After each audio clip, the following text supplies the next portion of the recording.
ইয়া বড় বট গাছ, আর বট ফলগুলা এত ছোট ছোট। আর লাউ গাছ আর কুমড়া গাছের ইয়েটা কি খুব মোটা না চিকন? চিকন হয়ে এরকম বেড়ে ওঠে লাউ গাছ। লাউ গাছরে দিল আল্লাহ এত চিকন করে, ফল দিছে এত মোটা। আর এত বিশাল বড় বট গাছ, এটার ফল হলো এত ছোট। তো আল্লাহর গালি দিতে দিতে কোন সময় যে ঘুমাই গেছে নিজেও জানে না।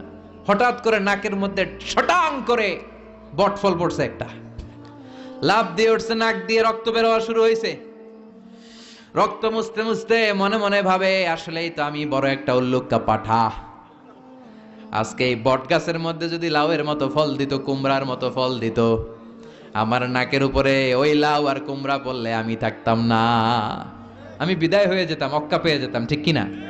যেখানে যেটা যেভাবে যতটুকু দরকার তার নাম, চিৎকার করে তার নাম।